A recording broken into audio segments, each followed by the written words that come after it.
Hi, Brooke. Hi. I'm so excited to talk about your wonderful upcoming class, Summoning the Unseen. Yeah. Can you just say a little bit about the intro and how you're describing it and holding it? What are you?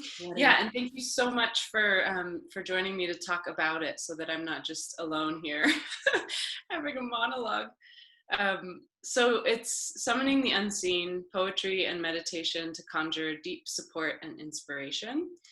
We just finished the inaugural one, which was 8 weeks, and we're going to start a 12-week course July 24th, and it runs through October 9th, which is my birthday, to Oh, that's great. finish.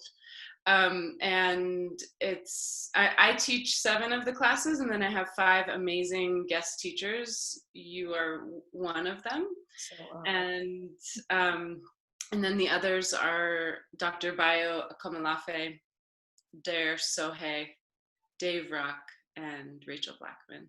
it's awesome. Yeah. I'm so excited.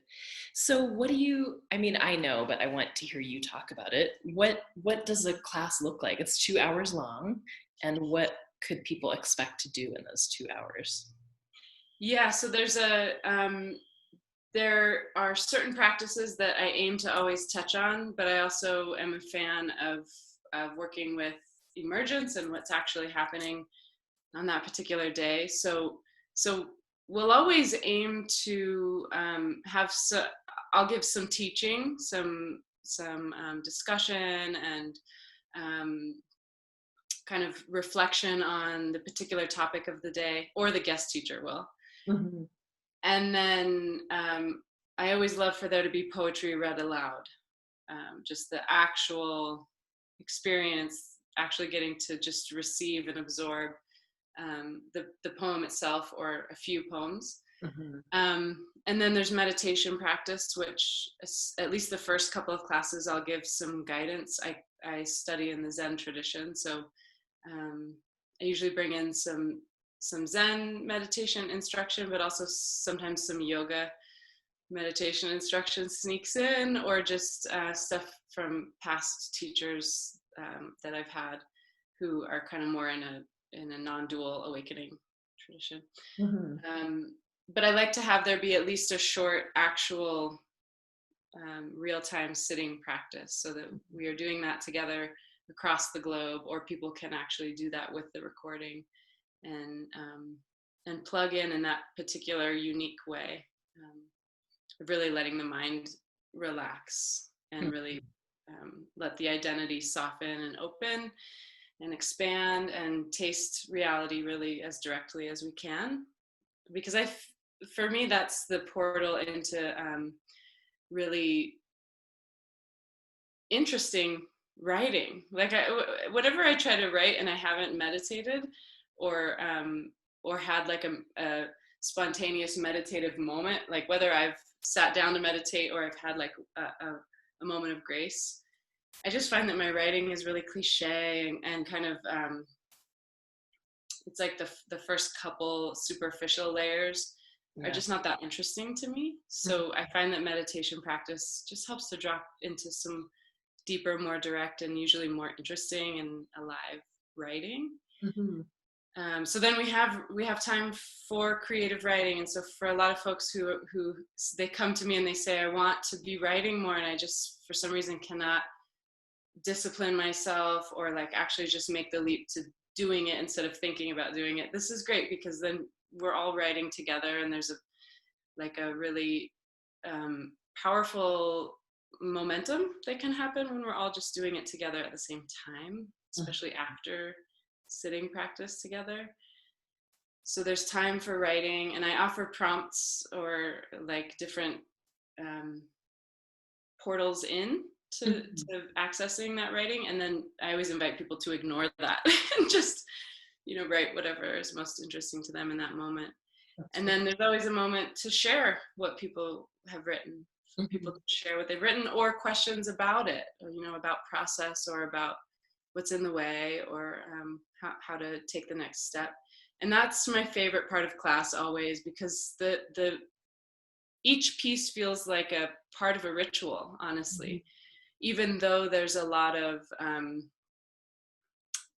casualness and naturalness. It's not like really formal, but it has a quality of ritual and of engaging practice. So by the time we get to the end, when we're connecting and sharing, Mhm. there's a really heightened, really intimate, really connected, and really that unseen support and inspiration that the title points to. I always feel that at the end of class there, if not earlier. Yeah, So, that's yeah. beautiful.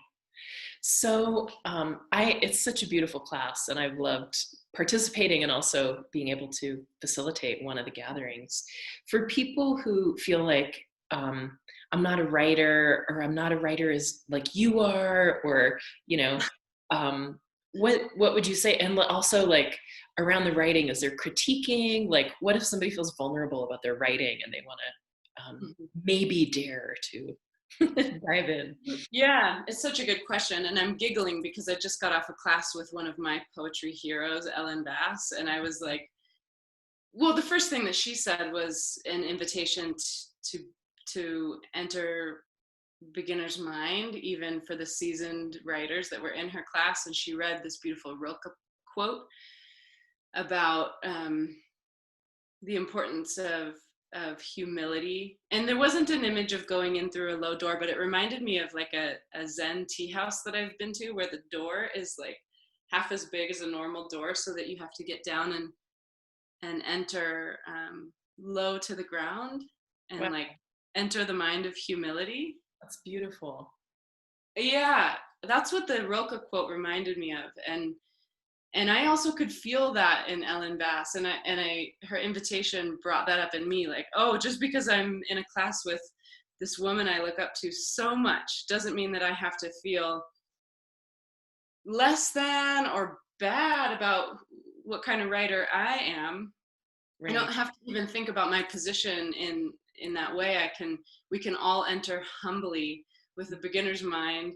And I mean, honestly, I'm teaching this class because these practices are what help me get over any kind of like weird mind stuff I have, mind traps about, oh, will I ever be able to feel the way I felt when I wrote that poem?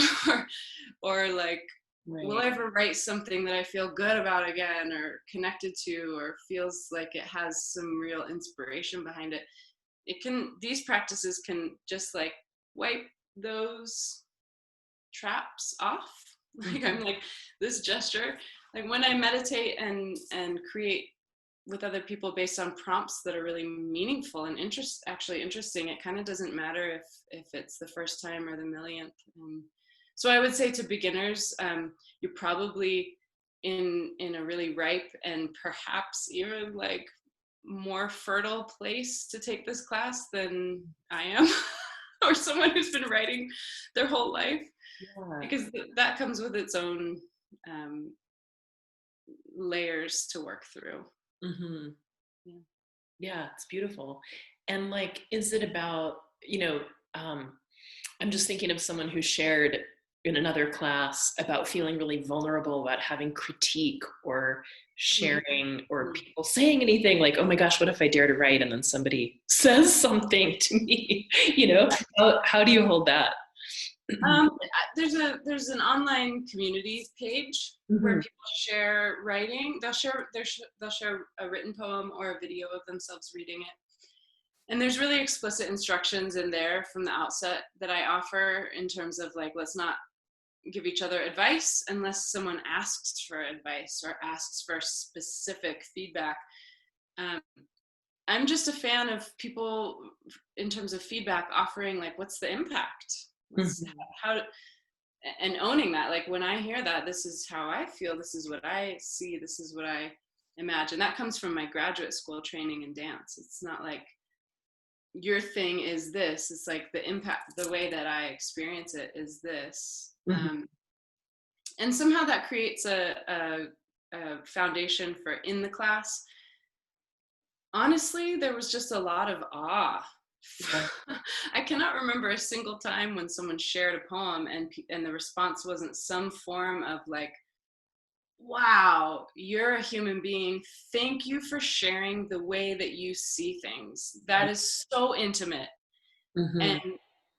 and very vulnerable and tender and awesome and courageous and fierce. And so there was always just a sense of intimacy and praise. And if someone wanted some critical feedback to help grow in that way, that would, they could ask for that. But I think that it's good to build on receiving praise first because of our negativity bias. And honestly, in the live classes, that's just what came up naturally. That's beautiful. And such a great group of people come, really wonderful humans. I bet a lot are coming back again, aren't they? Yeah, there's a lot of people returning, and I'm really excited about that because I have said this to so many people. I feel so lucky that really beautiful, kind, curious people from all around the world showed up, and that was a treat. Mm-hmm. Yeah. Sweet. I want to ask about summoning the unseen and what that is for you. Yeah. Well, I was talking to a good friend yesterday about that and how, if I'm really honest, all of my creative work has to do with engaging the physical, for sure, the physical realm, like a lot, bringing attention and intention to how the tangible, simple details of like this mala or, like the way that I see your face right now and the way that you're nodding, like the perceivable details through our five senses and grounding, whether it's performance making or poetry making, grounding the work in details that are right here, that are touchable, tangible, smellable. And at the same time, not in a separate way, but in addition to that, there's always for me the magic seems to arrive when there's also a subtle world is invoked of and this is where language gets tricky, and the it requires some pausing and attuning and really listening for how to say it. But just to say quickly, it could be sometimes I sense the presence of an ancestor or like since I practice in the Zen tradition, bodhisattva, or it could just be the emotional residue of the morning and how to articulate that in poetry or movement or any art form. The stuff that we can't see, how do we articulate that? Because I think it can create another layer of intimacy, because if we both are sensing something and we can find a way to say it, it brings that alive in a new way, and it joins us in how it's like, oh, you feel that too, even though we can't see that, you sense, the quality of compassion in this moment, or whatever, whatever it is. And so I have a little bit of a problem with my title, because the truth is it's like summoning the seen and the unseen. Yeah. Like, I don't want to disclude the seen and the tangible, like that there's magic and beauty and innate value in just celebrating what's here. Right. Form. But there is a particular art to articulating what we can't see and putting that into words, and it can be so enlivening to connect about what can't be seen. And I often say it's like it can be something like an ancestor or a deity or a memory or just the force of gravity, just breath, like, or just the inner workings of our body, or what's happening in our synapses. It could be spiritual, soulful, or very practical, pragmatic, but unseen. And when we can articulate that, it brings a new dimension in. But it can also be an unseen nothing. So the space, like a quality of spaciousness, a Yeah. quality of boundlessness, or a quality of stillness Hmm. um, between movements, or silence between sounds.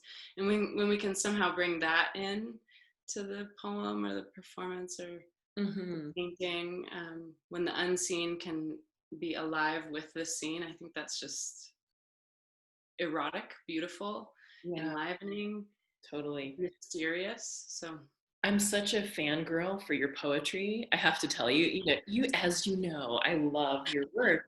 thank And you. as you're speaking, I'm like, oh yeah, that poem and that poem. Like, I'm remembering like so many of your poems that do exactly that. It's just so without being untethered from grounded real life. I think it's beautiful the way you talk about that. Mhm.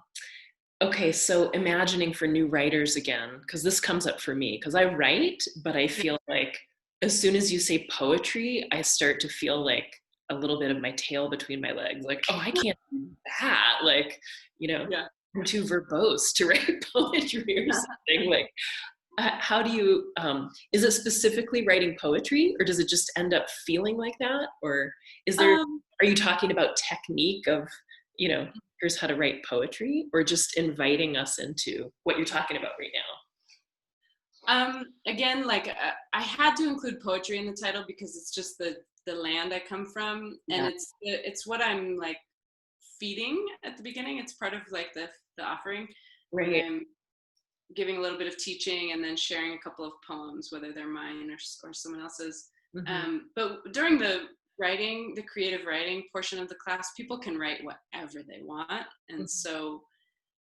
often when people were sharing something that they had just written, um, it wasn't yet like a poem, like a crafted poem, but I would say that the poetic, which is a term that I really like, was alive in their writing, and the poetic just pointing to that in our experience, which is alive and vivid. And Hmm. there's a lot of different ways of talking about the poetic, but often there's a feeling of resonance, like when something poetic happens or we read something that's poetic, there's a feeling of resonance, or like it hits us viscerally. It like hits our animal body before our mind. We get goosebumps, or sometimes I'll get like a little dizzy, um, or a little bit giddy, or I'll get teary. Like my body responds first. There's some contagious quality of Oh, like beautiful. transmission. So I often would feel that quality in the writing, whether the person wanted to call it a poem or not. Hmm. I'm going to offer a little bit of technique in this upcoming one, hopefully in a way that's really digestible and just helpful, but not too heavy handed. We're going to talk a little bit about simile and metaphor, a little bit about rhythm and line breaks, and a little bit about just form in general of a poem. So I Yeah, hope that's useful for people who don't, either who want to learn more about poetry or can apply those techniques to their prose writing. yeah, yeah. It's beautiful. I just want to say, hearing what people shared of their writing, it's really incredible Yeah. how whatever the alchemy of what you're inviting, the kind of what bubbles up out of that is really um, awesome, awe-inspiring. Like, wow. Yeah. Yeah, and often, I don't know if you noticed this, but often people would I would say, okay, now we have time for you to share if you feel drawn to, and there's no pressure. And then there'd often be a long pause, and we'd just wait. And then usually someone would pop in and say, "Oh my gosh, my heart is pounding. I'm so nervous, but I feel like I'm supposed to share." And then what they would share, I was like, "Thank you for whatever you had to breathe through." And that's also what the meditation is for, is to help train us to host sensation in our bodies and just breathe with whatever Mhm. arises. because there's so many different layers of sensation and feeling that come up in the creative process to like actually host a thing, like an idea or an image or whatever. Sometimes it flows easily, as we all know, and sometimes it's like we have to feel some stuff Mm-hmm. to enact the thing that's gonna cause other people to feel some stuff. Right. But people were really courageous about that, I thought. And when they would share, it was often really powerful and moving. Mm-hmm. Mm-hmm. Just gorgeous. I'm thinking of this quote one of my friends just shared, and I'm thinking it might be Audre Lorde, that says something like, I feel so I can be free, Mm-hmm. therefore I can be free. Like this power of, it's just beautiful. I love the way you're speaking about each of these elements in, Mm-hmm. you know, meditation, not as some like tight thing, but softening your identity and disidentifying from the stuff that might derail you from your creative process, and just being spacious, Yeah. and this way into writing, and just, what can come forth. So Yeah. beautiful. Mm-hmm. Yeah. I often like, I didn't realize this until I heard myself saying it, but I've been writing my whole life, and I don't know if there were a couple things that I wrote that I felt satisfied by, but more reliably I felt connected to what I was writing and satisfied by it after I started learning to meditate. Mm-hmm. And so I don't think that's a coincidence. For me, those two practices are so married and so supportive of one another. And in Zen, I sometimes hear my teacher say that the word for Zen in Japanese has two kanjis, so two symbols, and one of them means realization. So that's like the meditation part of like in silence tasting directly the nature of reality and self and the realization and the insight. And then the second kanji is manifestation. So Zen, the Zen training I've received is not about disappearing or dissociating or transcending Mm-hmm. only. It's like there is a recognition of boundlessness and that which cannot be named.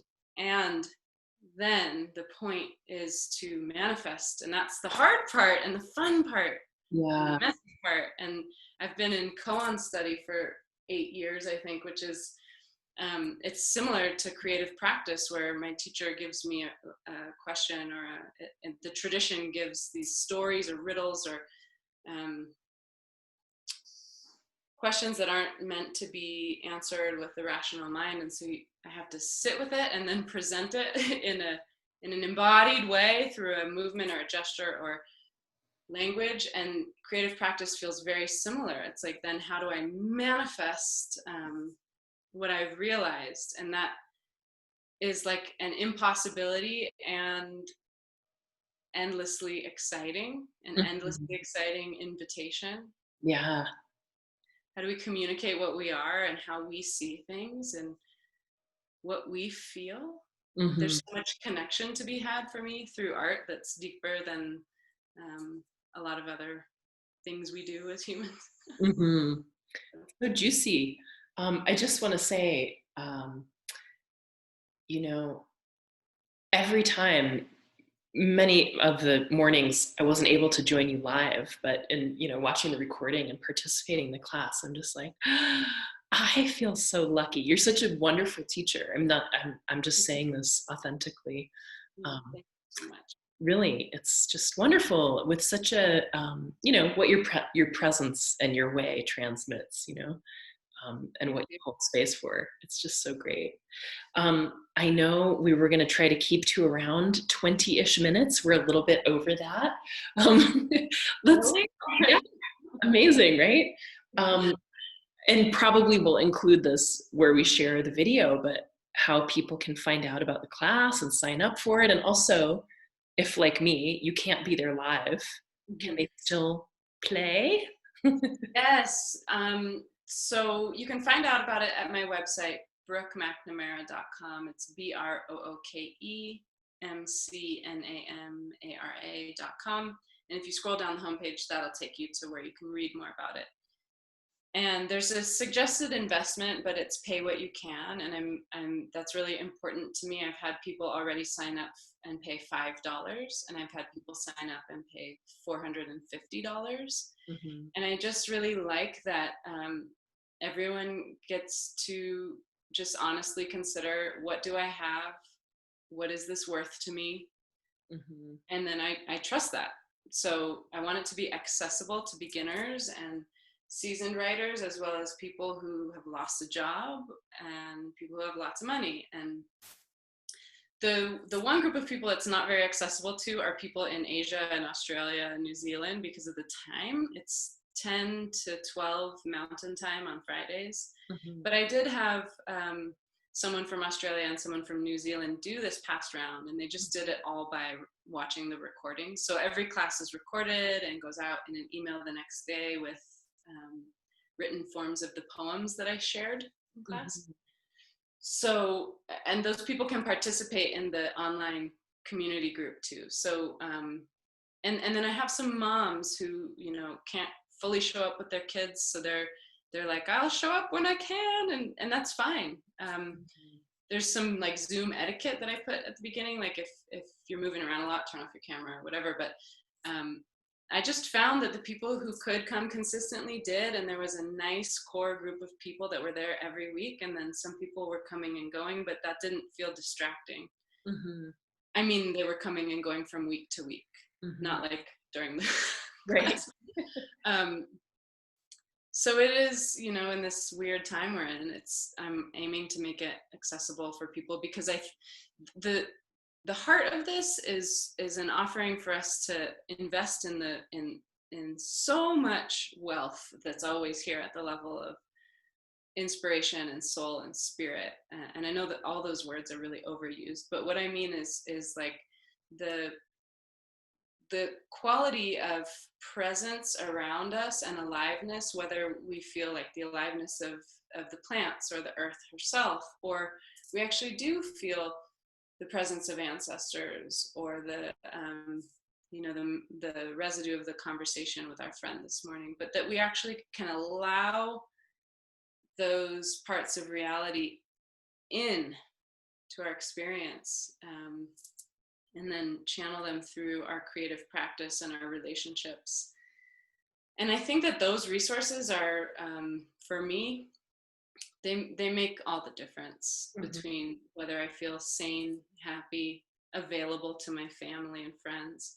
Yeah. And so it's an invitation to really invest in these subtle resources that are always here. Yeah. But it's so easy to overlook them. So this is a way to come together in community and practice not doing that thing of like thinking we're going to be happy when we get more, but actually like, whoa, let's take a look at what's right here. Mm. And I really want that for myself and for as many people as are drawn to it. Yeah. So that's why it's meant to be accessible. Mm-hmm. In many ways. Cool. I was going to ask you like what your wish is for people to be left with, you know, either after each individual class or at the end of the course. And I love this kind of just recognizing the wealth mm-hmm. that's present. Mm-hmm. Yeah. Mm-hmm. What else? Yeah. Say more about that?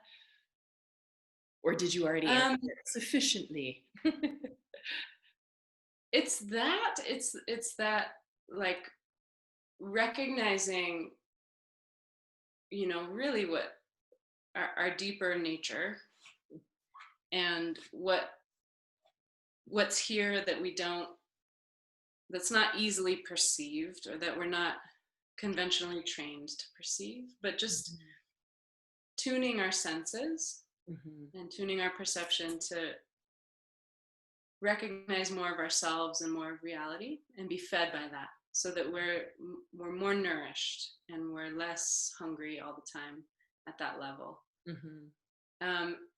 And then also the one thing I would add, because I feel like I just kind of repeated myself, is I wish for people to feel connected to others. And I think that really did happen in a way that feels real. Like I can actually let down my guard, and I you know, by meditating with people and writing and sharing my writing, that you actually kind of do know me in a real way. And even though you're halfway across the world and we've never met in person, or maybe there was one of my friends invited her mom because they live in different cities and they couldn't see each other. Mm. So she paid for her mom to do it for her birthday. So they would hang out through the class and connect in new ways through the class.